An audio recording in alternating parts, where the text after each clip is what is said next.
Panginoon. Salamat sa Panginoon sa umagang ito. Ang Diyos natin ay mabuti, siya ay tapat, sapat na Diyos. At Diyos na hindi magbabago. Salamat sa Panginoon sa araw na ito. Tayo biniyaan ng Panginoon na isang bagong buhay, isang bagong araw at kalakasan na nagmumula sa Kanya upang lalo nating magamit ang ating buhay para sa Kanyang kapurihan. Salamat sa Panginoon sa mapagpalang umaga po sa bawat isa na kasama natin sa live na ito. Patuloy na tulungan tayo ng Diyos sa araw na ito. Kaya sa oras na ito, bago tayo mag-aral ng Kanyang mga salita, sabi doon sa isang awit, I worship you, Almighty God. There is none like you. Awit tayo sa Panginoon. I worship you, Almighty God. There is none like you. I worship you, O Prince of Peace. That is what I long to do. I give you praise, for you are my righteousness. I worship you, Almighty God. There is none like you. Hallelujah. Panginoon, sa umaga pong ito, patuloy kaming lumalapit sa inyong harapan. Nagpapakumbaba, O Diyos, sinaaring hindi namin kaya, O Diyos, at wala kami magawa kung kami ay hiwalay sa inyo. Ama, sa umaga pong ito, patuloy na ang paglilinis po ng inyong malang spirito, ang patuloy na hinihiling po namin. Kung mayroon man kami nagawa ng mga bagay, naisip at nasabi na hindi kayo napaluguran. Dalangin po namin, O Diyos, sa oras po na ito, patuloy nga po nakasangkapan ninyo ko ng inyong lingkod. At patuloy, O Diyos, sa bawat isa sa amin na mag-aaral ng inyong salita. Buksan niyo ang aming kaisipan upang maunawaan namin higit ang mga mensahe na nais niyo alam sa bawat isa sa amin. Purihin at dakilain, luwalhatiin sa pangalan ng Jesus. Amen. Muli, isang mapagpalang umaga, araw sa bawat isa sa atin. Patuloy na biyayaan tayo ng Panginoon at patuloy na maunawa natin ang Kanyang salita. Dito sa salita ng Panginoon,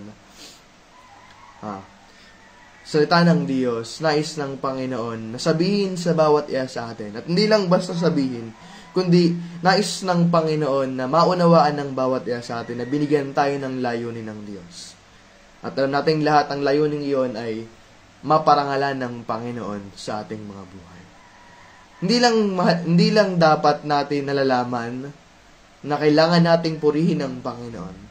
Hindi lang dapat natin nalalaman na kailangan nating dakilain ang Diyos sa buhay natin, kundi nais ng Panginoon magkaroon tayo ng kaunawaan sa kung ano ba yung ginagawa natin. Na magkaroon tayo ng kaunawaan kung bakit ba natin kailangang purihin ang Diyos sa buhay ng bawat isa sa atin. Mga kapatid, isang nakakalungkot na tagpo sa buhay ng isang tao kung hindi niya malalaman, hindi niya mauunawaan, at kanyang makakalimutan kung ano ba yung rason at kung ano ba yung layunin na binigay sa kanya ng Panginoon. Naulit ko po, isang nakakalungkot na tagpo para sa isang tao na kanyang hindi malaman, hindi maunawaan, at kanyang makalimutan na kung bakit siya pinagpapala ng Diyos, kung bakit siya binibigyan ng mga gandang oportunidad ng Diyos, na kung bakit siya dinadala ng Panginoon sa iba't ibang tagpo ng kanyang buhay, na kung bakit siya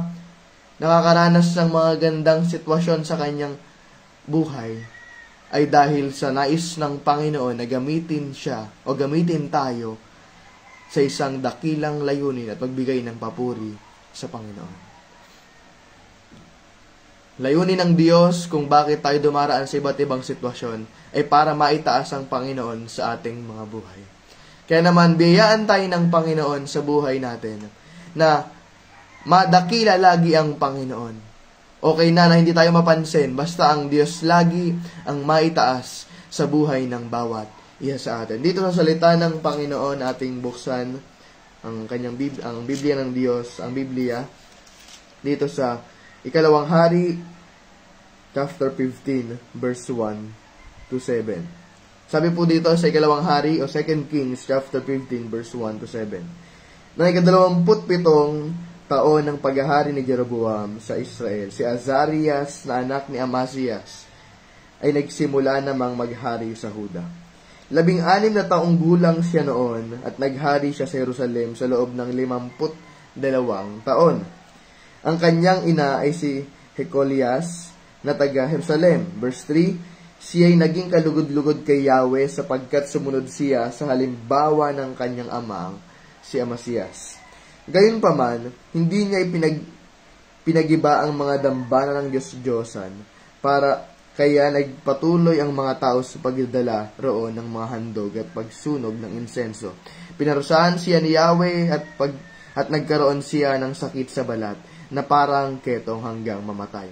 Tumira siyang mag-isa sa isang bahay samantalang ang anak niyang si Jotam ang namamahala sa kaharian. Verse 6, ang ipang ginawa ni Azarias ay nakasulat sa kasaysayan ng hari ng Huda. Verse 7, nang namatay si Azarias, nilibing siya sa libingan ng kanyang mga ninunong hari sa lungsod ni David. Ang anak niyang si Jotam ang humalili sa kanyang bilang hari.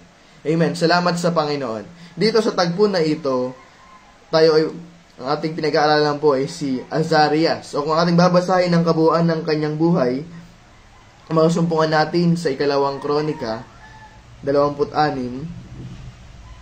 Sa kabuuan ito, mababasa natin kung ano ba yung lubos na nangyayari sa buhay ni Azarias. So, tinatawag din siyang Uzias. So, sa 2 Chronicles, mababasa natin doon na siya ay tinatawag na Uzias. At si Uzziah, o si Uzias, ay itinalaga ng Panginoon. At hindi lang basta itinalaga, tinawag ng Diyos na maging hari. Nung tagpo na siya, namatay ang kanyang ama, siya ang ipinalit. Mga kapatid, nung panahon na tinawag siya at pinalit bilang maging hari, siya ay 16 na taong gulang pa lang. 16 years old. At marahil sa isang tao, isang kabataan, o isang bata na 16 years old pa lang, ang kaisipan nito ay more on, kung alam mo na bata ka pa lang, nag-e-enjoy ka pa sa mundo, palaro-laro, patakbo-takbo doon. Pero sa tagpo na ito, isang bagay din, itinetrain sila ng kanilang mga magulang at sa kaharian kung paano dapat mamuno at kung paano lumakad bilang isang hari. Alam niyo po, salamat sa Panginoon sa murang edad o tinawag ng Diyos na maglingkod. At ngayon po ay nagpapastor tayo dito sa Santo Tomas Philinbes. Salamat sa Panginoon. May mga pagkakataon bilang isang kabataan, maraming pinagdadaanan. At may mga tagpo na para bang pinapaisip sa akin ng kaaway na tingnan mo yung mga kasamahan mo, ganito yung sitwasyon nila. Tingnan mo yung mga kasamahan mo, yung mga classmate mo. Ang saya-saya ng buhay. Ikaw, parang lungkot. Pero salamat sa Panginoon dahil ang kaaway nakapangdaya sa kaisipan, pero ang Diyos ang nagbibigay ng lubos sa kapayapaan at lubos sa kagalakan sa buhay. Salamat sa Panginoon, maraming pagsubok na pinagdadaanan, bagamat 21 taon pa lamang. Maraming mga problema na kinakarap. May mga pagkakataon, hindi alam kung anong desisyon na dapat gawin.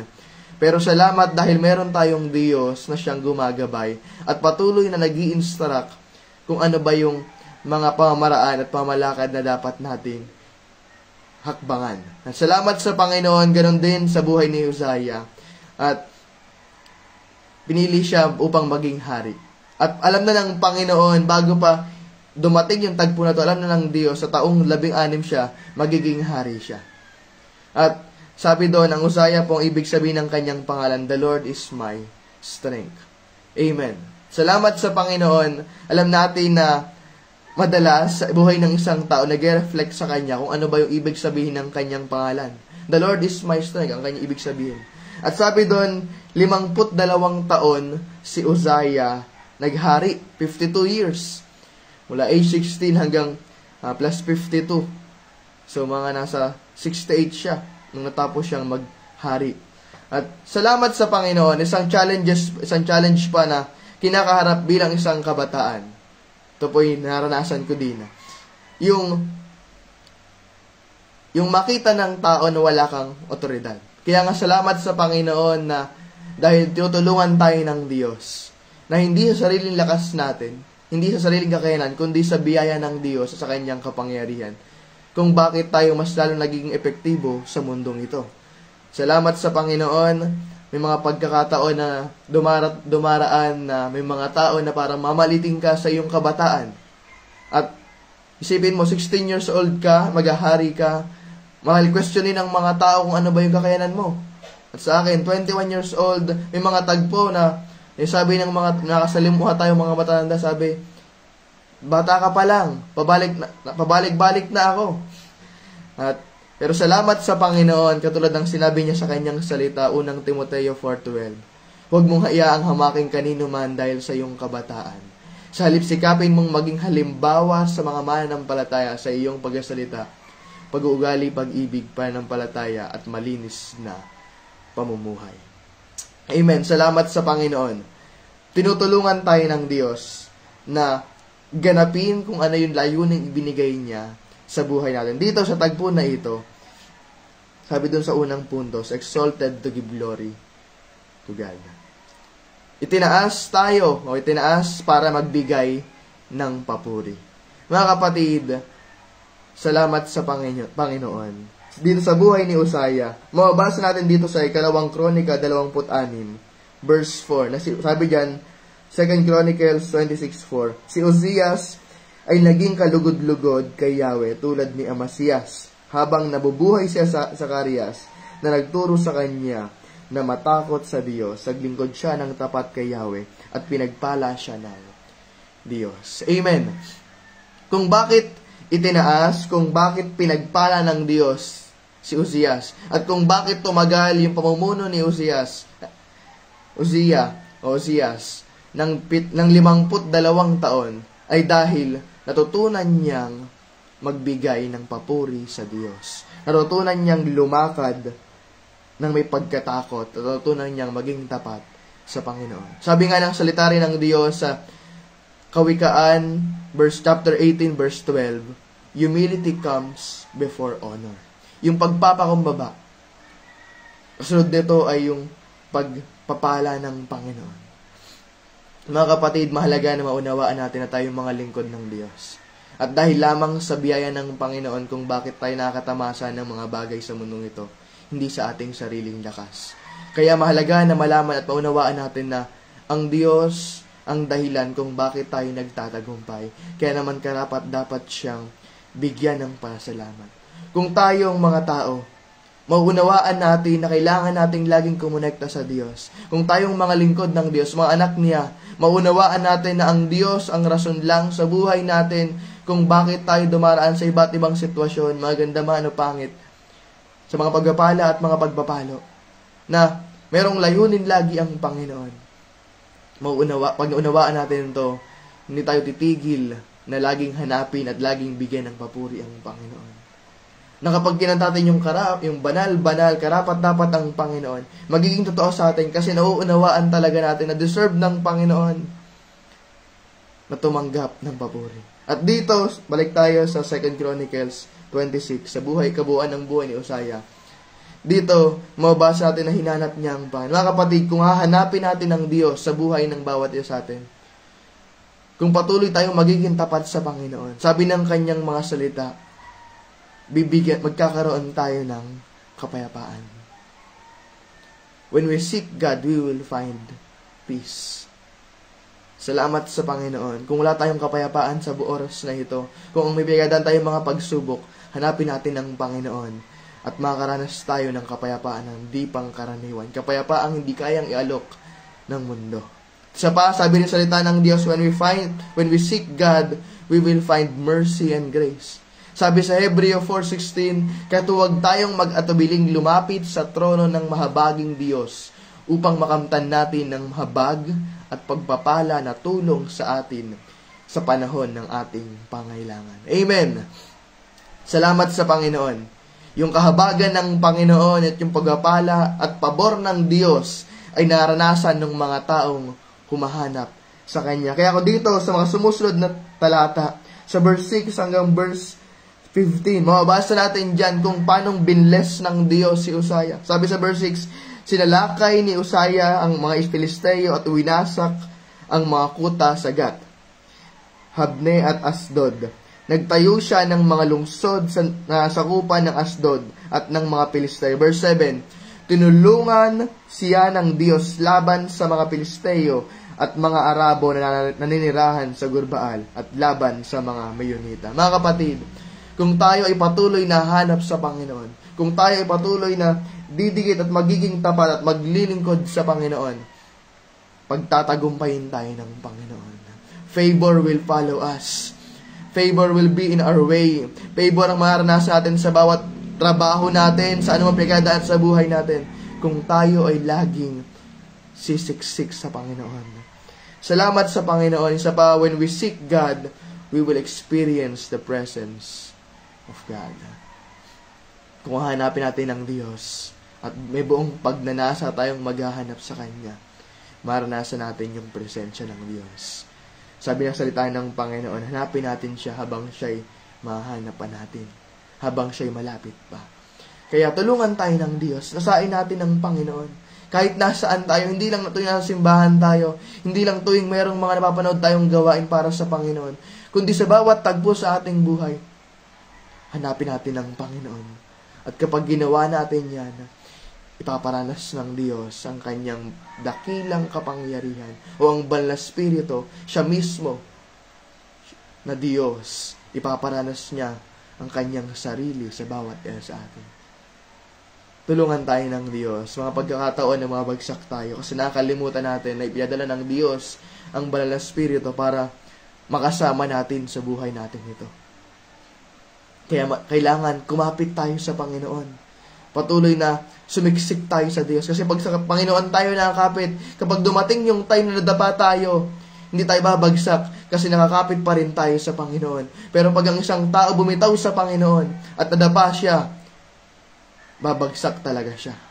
Kaya kapag ang isang tao hinanap ang Panginoon, maranasan niya ang Diyos. At sa pa, when we seek God, we will be able to stand firm. Magiging matatag tayo. Magiging matatag tayong nakatayo kahit na mayroong mga pagsubok. Katulad na nangyari kay Uzziah. Nagtagumpay siya. Nakaranas siya ng mga bagay na matitindi sa kanyang paghahari. Hindi dahil magaling siya.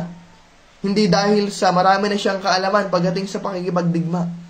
Hindi dahil sa bihasa na siyang hari, kundi dahil, sabi doon sa verse 7, tinutulungan siya ng Diyos.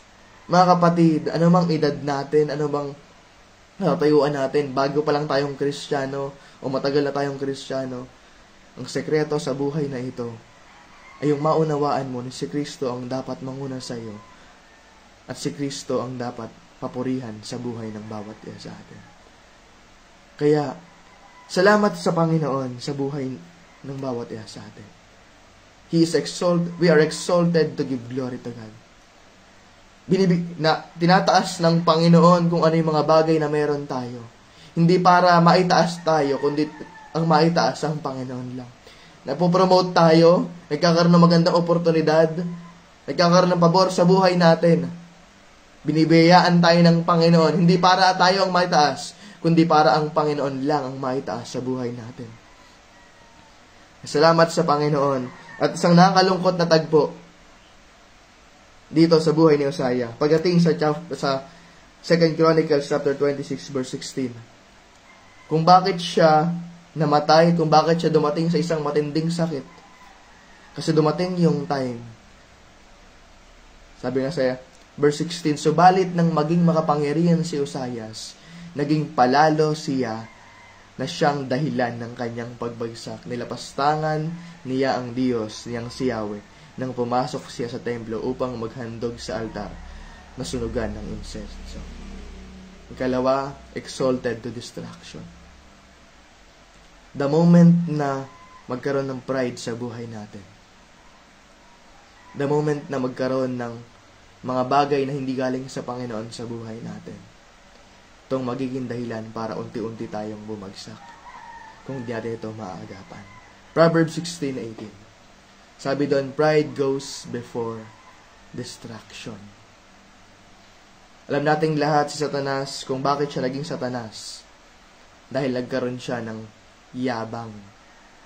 Nagkaroon ng pagmamalaki sa kanyang buhay na gusto niyang higitan ng Diyos. Kaya siya'y binagsak patungo sa impyerno. Mga kapatid, patuloy na tulungan tayo ng Diyos. Madalas kapag dumarating yung mga pabor sa buhay natin, minsan kung dumarating yung mga promotion sa buhay natin, nagiging dahilan itong mga bagay na ito para mabago yung pag-ibig natin sa Panginoon na nagiging dahilan kaya tayo bumabagsak. When position change, sometimes our passion changes, which leads to destruction. Ulit ko, kapag may mga tagpo na kapag nagbago yung posisyon natin, nagiging dahilan dito para magbago yung passion o yung pag-ibig natin sa Panginoon. Kaya naman nagkakaroon ng mga yabang at nagiging dahilan kaya tayo binabagsak at bumabagsak. Sabi nga ng isang lingkod ng Diyos, nung nakaraang araw, habang kakwentuhan namin siya, bilang nabanggit niya, sabi niya doon, the greater the calling, the greater the devil. Habang patindi yung pagdating ng pagkatawag ng Panginoon. No? Kapag matindi yung pagkatawag ng Panginoon sa buhay ng bawat isa sa atin, kapag matindi yung gagawin ng Panginoon sa buhay natin, at makikita ng kaaway ito, kaya naman mas lalo nagpapadala sa Satanas ng mas maraming kampo niya para pabagsakin tayo. Kaya, tulungan tayo ng Panginoon. Oo, maraming kalaban, maraming kaaway. Malaki ang kaaway natin, pero mas malaki yung Diyos na kasama natin. At ang Diyos mismo ang tutulong sa atin. Kung di natin alam gagawin natin, mabuti yan para makita natin na Panginoon, kailangan ko po kayo. Panginoon, hindi ko po alam. Panginoon, wala po akong magagawa, kundi kayo lang yung may magagawa sa buhay ko. Salamat sa Panginoon, diadali tayo ng Diyos sa mga pagkakataon na hindi na natin alam gagawin natin para makita natin at maunawaan natin na sa Diyos talaga ang papuri kasi kailangan natin siya sa buhay natin. Mga kapatid, isang mapanganib na tagpo para sa isang tao na makita niya na meron siyang angking kapangyarihan. Isang mapanganib na tagpo para sa isang tao na maisip niya at dumating siya sa isang tagpo sa kanyang buhay na mas makita niya na kung bakit siya nagtatagumpay dahil sa kanyang kapangyarihan. Si Uzziah kaya siya bumagsak kasi nakita niya meron siyang kalakasan, meron siyang kapangyarihan. Na ang lakas-lakas niya na nagtatagumpay siya, na marami siyang mga magagandang nagawa. Kaya naman nang dumating yung tagpo na ito, unti-unti, hinambol siya ng Panginoon at bumagsak siya. Sa mundo natin, maraming bumabagsak, hindi lang dahil sa maling hakbang, kundi una, sa maling kaisipan at maling pagtingin sa sarili. Maling paggagamit ng kapangyarihan o ng kung ano man yung mayroong ipinagkaloob ng Panginoon sa atin. Kaya, samahan tayo ng Diyos sa bawat araw ng buhay natin. Patuloy na lagi nating ma-acknowledge yung ginagawa ng Panginoon sa ating mga sarili. Patuloy na makita natin na mas mahalaga ang Panginoon kaysa sa mga bagay na ipinagkakaloob niya sa atin. Kasi kaya tayo bumabagsak, mas nakikita natin na yung mga bagay na ipinagkakaloob ng Diyos ay para bang mas mahalaga na dun sa nagkaloob ng mga iyon. May mga tao sa mundo na ito at madalas nagiging tayo rin yon na mas nagiging busy na tayo dun sa kaharian ng Panginoon kaysa sa Diyos. Kaya naman nadadaya tayo ng kaaway. Yung mga pagkakataon, mas naging busy na tayo sa ministry, sa mga pinagkakaabalahan natin, kaysa sa Panginoon, kaya nadadaya tayo ng kaaway. Mga kapatid, sa tagpo na ito, sa buhay ni Uzziah, nagtagumpay siya dahil tinulungan siya ng Panginoon. Nagtagumpay siya nung panahon na ina-acknowledge niya lagi ang Panginoon sa kanyang pakikipaglaban sa kanyang buhay. Kaya lang nung tagpo, na mas nakita niyang makapangyarihan siya at hindi nagaling sa Panginoon, bumagsak siya. Kaya tulungan tayo ng Diyos. Mahalaga na malaman natin. Mahalaga na maunawaan natin. Nasa Diyos lang ang lahat ng papuri at hindi sa atin. Kasi kung hindi tayo tutulungan ng Panginoon, baka lahat tayo patay na. Kung ang Diyos natin ay makatarungan lang at hindi mapagmahal, patay na tayong lahat. Nasa impyerno na tayo lahat. Pero salamat dahil meron tayong Diyos na mapagmahal. Meron tayong Diyos na maawain. Meron tayong Diyos na matulungin. At patuloy na gumagawa sa buhay ng bawat isa. Kaya naman, sapat na yon para malaman natin na deserve ng Panginoon ang lahat ng mapuri. Kaya, salamat sa Panginoon ng pagbagsak ang kakahantungan ng mga tao kung hindi niya makikita at mauunawaan na lahat ng kanyang pinatamasa ay nagmula sa Diyos lamang. Pagbagsak ang kakahantungan ng mga tao kung hindi nila makikita at mauunawaan ng lahat ng kanilang tinatamasa ay sa Diyos lang nagmula. Amen. Salamat sa Panginoon. Patuloy na tulungan tayo ng Diyos. Hindi dahilan yung kakulangan sa kunawaan. Dahil, sabi nga ng salita ng Diyos, ignorance of the law excuses no one. Kaya, kailangan patuloy na alamin natin kung dumarating yung mga time na para bang ang laman natin ay nakikipaglaban. Sinasabing, questionin natin ang Panginoon. Palitan natin ito ng pagpupuri sa Panginoon. At patuloy na lumapit tayo sa Panginoon. Mga kapatid, may mga tagpo sa buhay natin na sabi natin na wala akong pride. Kaya lang kung isipin mo yung sabihin mo nga lang wala kang pride, yabang na din yun eh. Kaya, salamat sa Panginoon. Kung gusto nating magtagumpay sa buhay na ito, patuloy na hanapin natin ng Diyos. At sa tagpo na iyan, kung mabasa natin sumusunod na mga verse, sabi diyan, sinundan siya ng paring si Azarias, kasama ang 80 matapang na pari ni Yahweh. Nang makita siya, ay sabi nila, Haring Uzias, wala po kayong karapatang magsunog ng insenso para kay Yahweh. Tanging ang mga paring mula sa angkan ni Aaron lamang ang inatasan ng Diyos. Sa katungkulang ito, lumabas na kayo rito sa banal na dako. Nagkakasala kayo sa ginagawa ninyong iyan. Hindi sinasang-ayuna ng Panginoong Yahweh ang ginagawa ninyo. 19. Nagalit si Haring Uzias sa mga pari. Siya ay nakatayo noon sa tabi ng altar ng sunugan ng insenso. Ngunit ng sandaling iyon ay nagkaroon siya ng sakit sa balat na parang ketong sa noo. Nang makita ni Azarias at ng mga pari ang nangyari kay Uzias, pinalabas nila ito agad. Hindi naman ito tumutol sapagkat naramdaman niyang siya ay pinarusahan ng Yahweh. Kung isipin natin sa pangyayaring ito, kinahabagan pa nga ng Panginoon si Uzziah. Kasi kung babasahin natin yung mga naunang tagpo ng mga tao na humawak sa kabanantipan, mga tao na naghandog na merong maling puso, sila ay namatay. Pero sa tagpo na ito, sa yabang ni Uzziah, na gusto niyang tapatan yung mga bagay na ginagawa pati ng mga pari. Na alam naman natin na yung paghahandog na ito ay nilaan ng Panginoon para sa mga Levita. Itong ginawa ni Uzziah yun at may magmamataas sa kanya na kaya niya ring gawin. Oo, mabuting bagay yung maghandog sa Panginoon. Mabuting bagay yung magtapat sa Panginoon. Mabuting bagay yung mag-alay para sa Panginoon. Kaya lang, kung mali naman yung pamaraan at mali yung at hindi pagsunod sa Panginoon, at ito hindi pagsunod sa Panginoon sa kaparaanan, magiging kapahamakan ito. Kaya nga sinabi, di ba, obedience is better than sacrifice. Kaya, salamat sa Panginoon sa tagpo na ito. Sa sitwasyon na iyon, kinahabagan pa ng Panginoon si Uzziah. Hindi siya agad pinatay, kundi hinambol siya ng Panginoon. At sa sitwasyong iyon, mula sa pagiging hari, nagkaroon siya ng sakit sa balat, o leprosy, sabi nga sa English, leprosy. At hanggang sa dumating yung mga tagpo sa kanyang buhay, na hindi na siya naging hari, at ang kanyang panirahan ay hindi kasamahan ng mga tao, nakabukod yung kanyang tahanan, hindi na siya makapasok sa templo. At hanggang sa kanyang kamatayan, nakabukod siya dun sa libingan ng hari. Mga kapatid, patuloy na samahan tayo ng Panginoon sa araw na ito at sa bawat araw ng ating buhay.